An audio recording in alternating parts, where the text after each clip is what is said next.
Oi, pessoal, muito bom dia, sejam bem-vindos ao início do nosso desafio com o capítulo 2, na verdade, o segundo livro do livro de Salmos. Nós demos início no mês de julho com a leitura compartilhada de Salmos de forma simultânea com o livro de Provérbios e eu decidi, neste mês, nessa última semana de agosto, iniciar também o segundo livro. Sabemos que o livro de Salmos é composto por 5 livros, e cujo primeiro nós já lemos, que está inserido dentro do capítulo 1 ao capítulo 41, e o segundo que nós iremos dar início hoje é do capítulo 42 ao 72. Algo que eu acho interessante, que eu aprendi com o curso Doutrina e Devoção que eu estou realizando da Escola Convergência, é a correspondência entre os 5 livros do Saltério com também os 5 primeiros livros da Bíblia hebraica, com o Pentateuco, que são conhecidos como a Torá, como aquilo que foi escrito de autoria mosaica do profeta Moisés. Se o primeiro livro de Moisés é em relação a Gênesis, a criação de todas as coisas, o primeiro livro do Saltério que nós lemos tem a ver com este início: bem-aventurado o homem que não anda segundo o conselho dos ímpios, não se detém no caminho dos pecadores, nem se assenta na roda dos escarnecedores. Antes, o seu prazer está na lei do Senhor, e nela medita de dia e de noite. Ele será como uma árvore plantada junto ao ribeiro de águas, e não será como o ímpio, que será como a palha que o vento o leva. Nós vemos, portanto, que o início de Salmos também é o início de todas as coisas, porque é um homem que está no Éden com a árvore da vida, está se alimentando do Senhor, está tendo um relacionamento com Ele e, portanto, vai viver com Ele. Todavia, assim como em Gênesis 3 existe o pecado, também nos Salmos existe essa doutrina da depravação total, do homem que diz em seu coração, diz o tolo em seu coração: Deus não existe, todos se corromperam, não há nenhum justo sequer. E agora nós iremos passar para o segundo livro de Salmos, que também corresponde ao segundo livro do Pentateuco, que é Êxodo. Se o livro de Êxodo é a saída do povo de Israel do Egito para a libertação, para a liberdade e uma vida em devoção com o Senhor, é a constituição da nação israelita, não a nação de Israel nos dias de hoje, tá? Mas a nação de Israel como povo de Deus, como o povo a nação santa de sacerdotes, aquilo que foi escolhido pelo próprio Senhor. Também em Salmos nós vemos algo parecido, com o Senhor sendo essa fonte de harmonia, essa fonte de bondade, que tira o pecador de um lugar de escravidão, assim como o lugar do Egito era essa tipologia para a escravidão. O faraó tipificava de Satanás, aquele que é o príncipe deste mundo. Também nós somos libertados. Temos, como nós iremos ler ao longo desses 30 capítulos do livro de Salmos, algo que tem a ver também com essa libertação, com a aliança com o Senhor, com, de fato, a adoração contínua, o perfeito louvor, que também é um dos grandes temas estudados no livro de Salmos. Feito esse breve preâmbulo com o capítulo 1 e capítulo 2 do livro de Salmos, agora nós iremos iniciar com o capítulo 42, versículo 1, onde está escrito: Poesia do grupo de Corá ao regente de coro. Assim como o corso deseja as águas do ribeirão, assim também eu quero estar na tua presença, ó Deus. Eu tenho sede de ti, ó Deus vivo. Quando eu poderei ir adorar a tua presença? Choro dia e noite, e as lágrimas são meu alimento. Os meus inimigos estão sempre perguntando: onde está o seu Deus? Quando penso no passado, sinto dor no coração. Eu lembro quando ia com a multidão à casa de Deus. Eu guiava o povo e todos íamos caminhando juntos, felizes, cantando e louvando a Deus. Por que estão tão tristes? Por que estão tão aflitos? Eu porei a minha esperança em Deus e ainda louvarei. Ele é o meu Salvador e o meu Deus. O meu coração está profundamente abatido, e por isso eu penso em Deus. Assim como o mar agitado ruge, e assim como as águas das cachoeiras descem dos montes Hermon e Mizar, e correm com violência até o rio Jordão, assim são as ondas de tristeza que o Senhor Deus mandou sobre mim. Que Ele me mostre durante o dia o seu amor, e assim de noite eu cantarei uma canção, uma oração ao Deus que me dá vida. Pergunto a Deus, a minha rocha: por que esqueceste de mim? Por que tenho de viver sofrendo por causa da maldade dos meus inimigos? Até os meus ossos doem quando os meus inimigos me ofendem, perguntando todos os dias: onde está o seu Deus? Por que estou tão triste? Por que estou tão aflito? Eu porei a minha esperança em Deus, e ainda o louvarei. Ele é o meu Salvador e o meu Deus. Seguindo aquela correspondência que estamos realizando entre o Pentateuco, os 5 primeiros livros da Bíblia, com o livro de Salmos, que são 5 livros também, percebemos logo de início que o capítulo 42, este início, esta dobradiça que abre a porta para o segundo livro de Salmos, é algo muito importante porque mostra a libertação. O salmista vai falar que ele estava aflito, porque aparentemente Deus o havia abandonado. E ele vai iniciar esta obra falando da comparação entre o curso, que está escrito nessa versão que é a NT, é legal, mas outras versões mais antigas trazem como a corça, suspira, anseia, depende da água. Também nós, que enxergamos essa dependência que nós temos com o Senhor, também bramamos ao Senhor. Somos como pessoas que estão carentes do Senhor. Enquanto eu leio esta obra, também eu não consigo deixar de lembrar também da obra de Agostinho de Hipona. Aurélio Agostinho, Santo Agostinho, de acordo com a Igreja Católica, escreveu em sua obra Confissões que Deus o fez para si, o Senhor fez para si, e eu só vou achar descanso quando eu descansar no Senhor. Nós somos como flechas das palavras de Jonas Madureira em seu livro Interesse Humilhado, O Miserável Homem Flecha. Somos como flechas cujo alvo principal quando nós somos criados é o coração do Senhor, acertar o coração dele. Mas o pecado é como se a flecha que somos nós fizesse uma barreira e agora nós erramos o alvo. E, portanto, quando nós estamos nesse lugar de uma corça que é um animal que é inofensivo no sentido de um animal que não consegue se proteger, um animal que depende das águas quando está no deserto, também nós estamos nesse lugar de total dependência do Senhor. Eu fiz uma mensagem há alguns meses em meu canal do YouTube sobre isso. Nós nascemos para sermos independentes, nós não nascemos para viver de forma independente. E eu sempre gosto de comparar a vida de independência com Deus, e que foi perdida em Gênesis 3, com também a história do Brasil, quando em 7 de setembro de 1822, nós iremos comemorar daqui a algumas semanas a independência do Brasil, Dom Pedro I fez às margens do Rio Ipiranga, em São Paulo, a declaração independência ou morte. Neste caso, ele estava falando contra Portugal, estava fazendo a ruptura com os laços portugueses que o Brasil teria, mas também nós podemos trazer isso para dentro da teologia bíblica, onde quando o homem e a mulher comem do fruto da árvore do bem e do mal, eles estavam declarando para si mesmos independência de Deus e morte. Porque se Deus é vida, Jesus vai dizer que Ele é o caminho, a verdade e a vida. Ninguém vem ao Pai a não ser por Ele. Se nós rompemos esse laço com a vida, também nós morremos. O homem, ao falar, ao comer do fruto, estava falando independência, como Dom Pedro I, às margens do Rio Ipiranga, em 1822. E morte. Estamos morrendo, estamos mortos. Somos como essa corça que precisa da água viva. Precisamos ter um relacionamento vivo com o Senhor, para que nós não venhamos a perecer.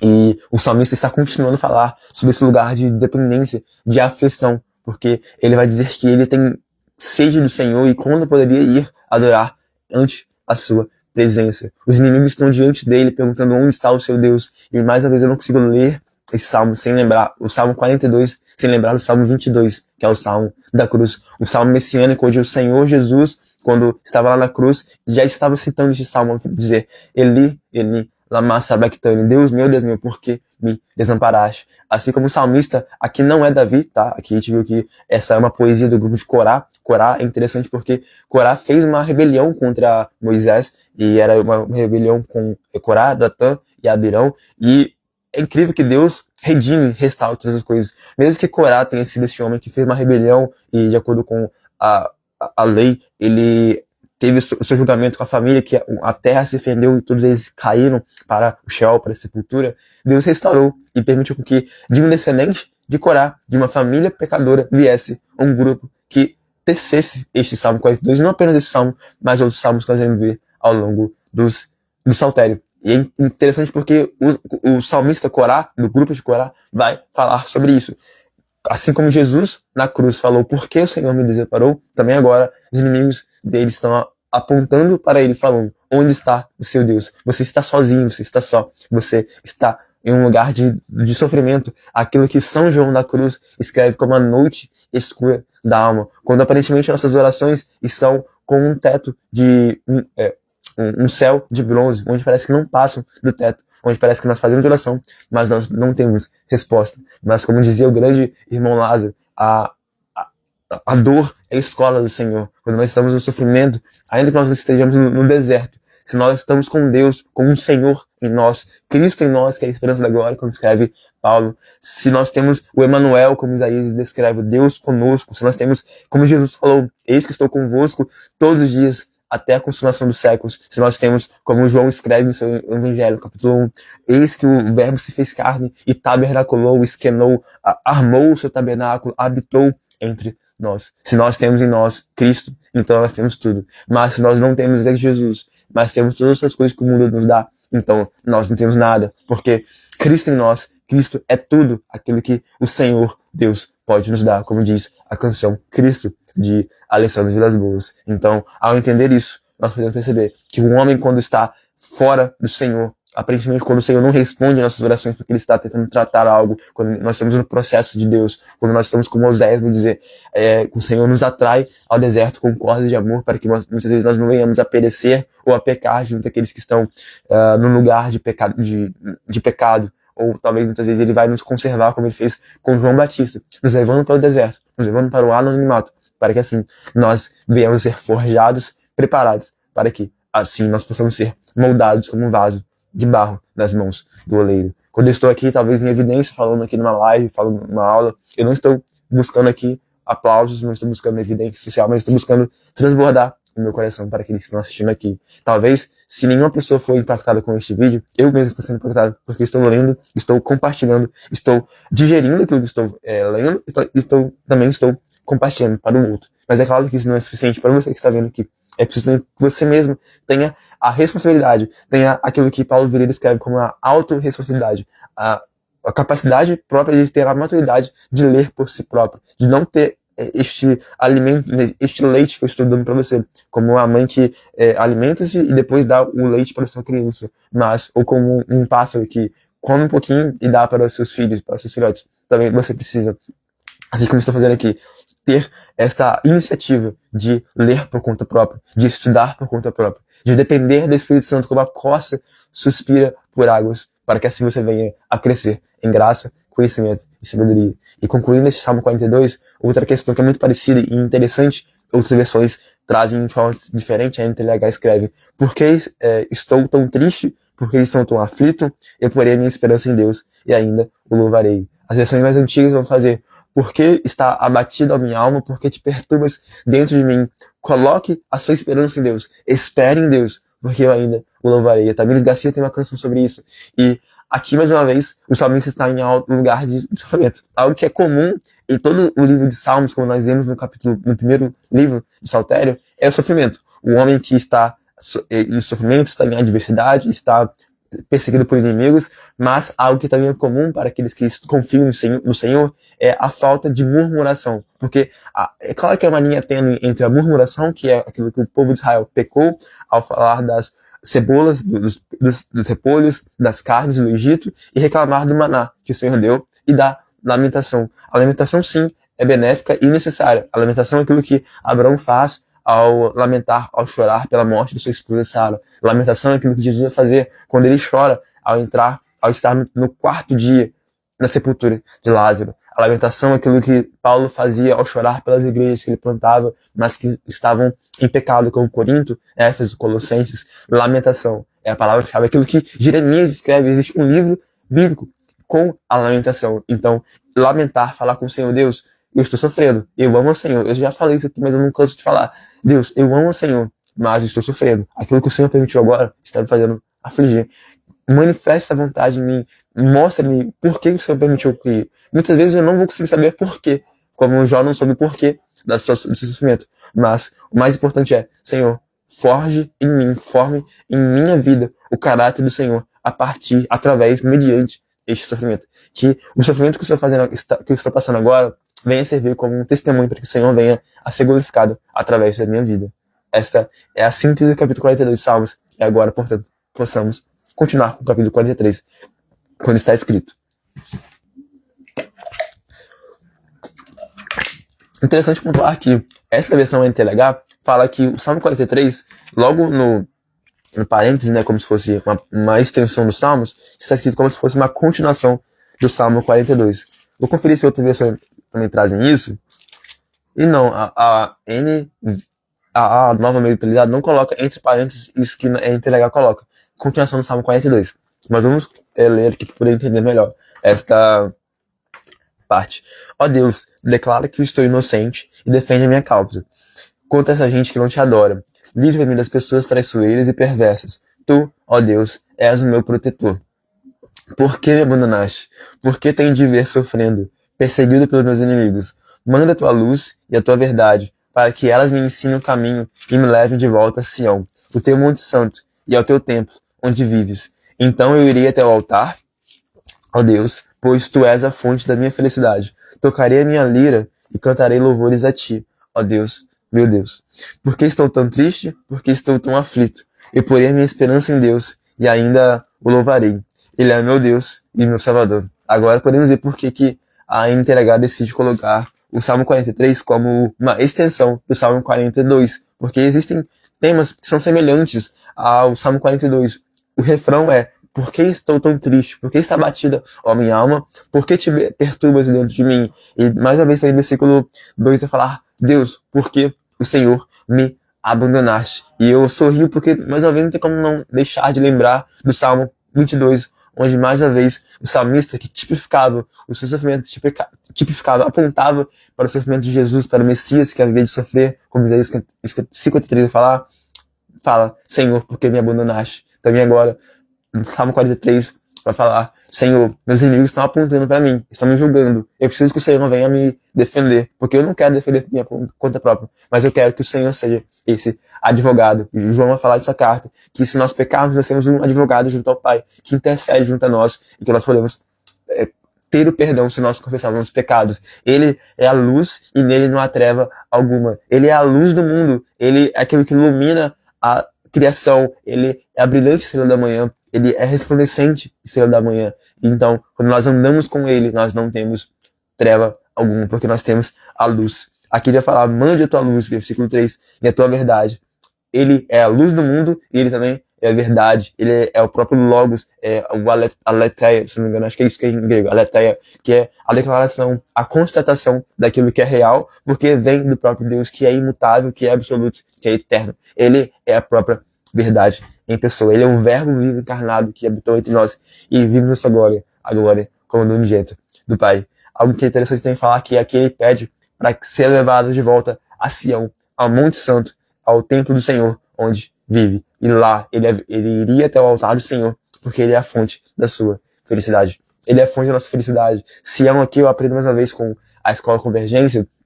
Sião é como se fosse esse quartel-general. Assim como dentro da esfera política do Brasil existe a Brasília, onde existe o Planalto Central, né, o Palácio do Planalto, onde o presidente do Brasil está agora, do Executivo, assim como nos Estados Unidos existe Washington DC, onde existe o presidente, está lá na Casa Branca.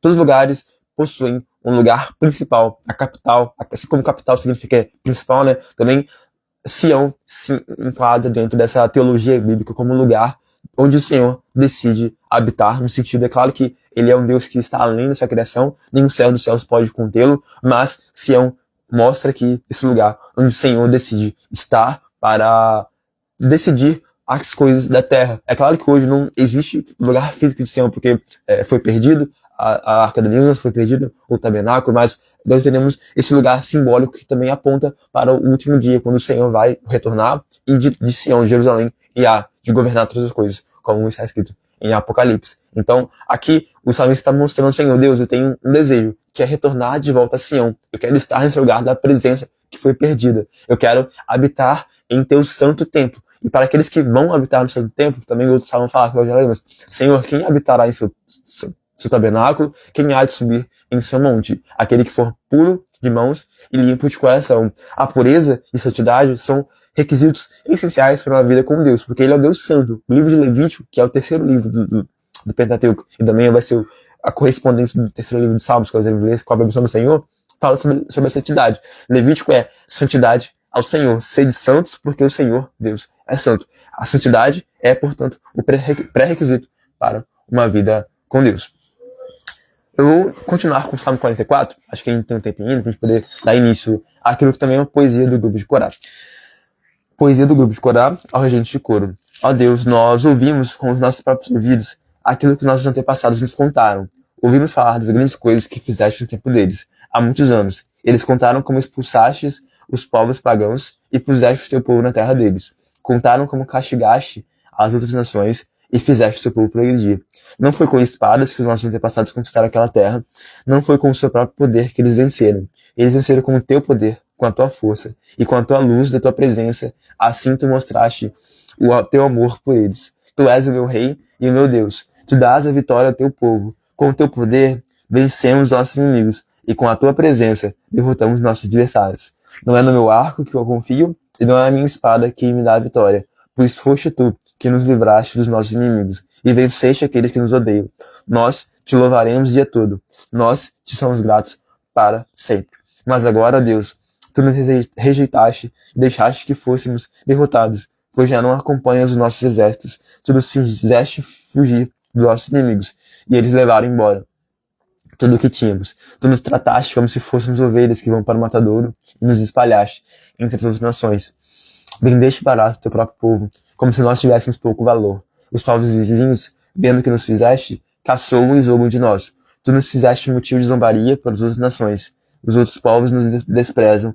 Estou sempre humilhado e coberto de vergonha, ouvindo as zombarias dos meus inimigos e os insultos dos que querem se vingar de mim. Tudo isso nos aconteceu, embora não tivéssemos esquecido de ti, nem tivéssemos quebrado a aliança que fizeste com o teu povo. Não fomos infiéis a ti, nem desobedecemos os teus mandamentos. Porém, tu nos jogaste, esmagados, no lugar onde estão os monstros marinhos, e nos deixaste na mais profunda escuridão. Se tivéssemos deixado de adorar o nosso Deus e orado a algum Deus pagão, tu certamente ficaria sabendo disso, pois conheces os pensamentos secretos das pessoas. Mas, por causa de ti, estamos em perigo de morte o dia inteiro. Somos tratados como ovelhas que vão para o matadouro. Acorda, Senhor, porque estás dormindo. Levanta-te, não rejeites para sempre. Porque te esconde de nós? Porque esqueces dos nossos sofrimentos e das nossas aflições. Nós estamos abatidos, caídos no chão. Estamos vencidos, jogados no pó. Levanta-te e vem ajudar-nos. Salva-nos por causa do teu amor.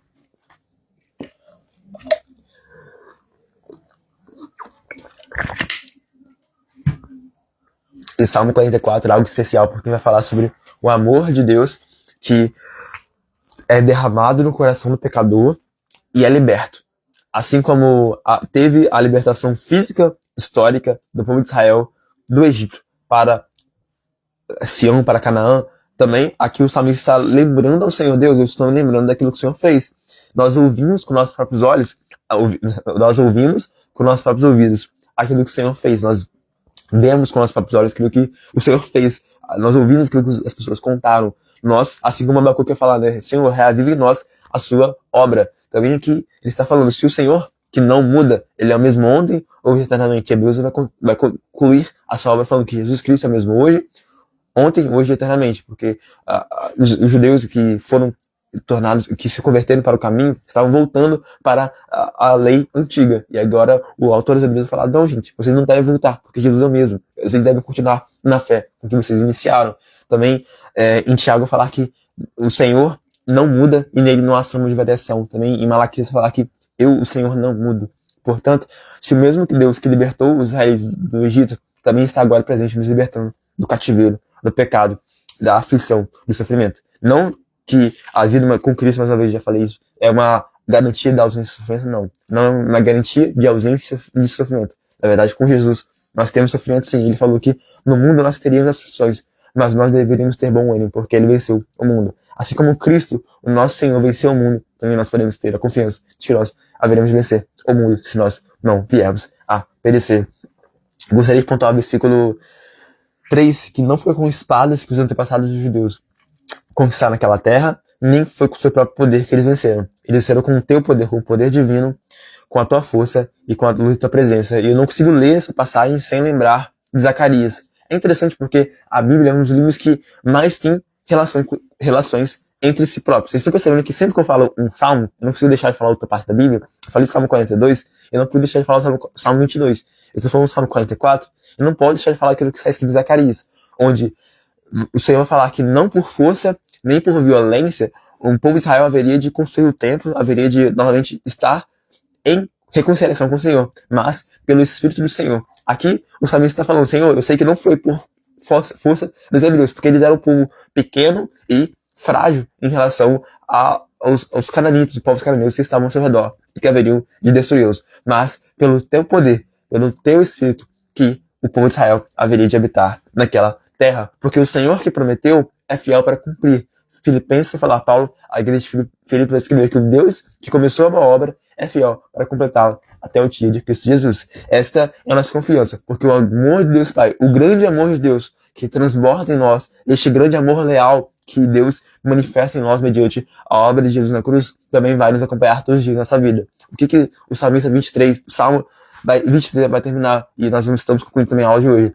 Certamente que a bondade e a misericórdia, o Hesed, essa grande graça de Deus, vão nos acompanhar todos os dias da nossa vida, e nós habitaremos na casa do Senhor. Esta é a conclusão do Salmo 23, e também a conclusão do Salmo 44. Nós estamos confiando no Senhor, e tendo a certeza, a garantia de que nele nós temos a confiança, temos a alegria, temos o prazer, temos a satisfação completa em nossa vida. Eu espero que você tenha sido ajudado com esse vídeo, com esses 3 salmos que nós vemos hoje, 42, 43 e 44.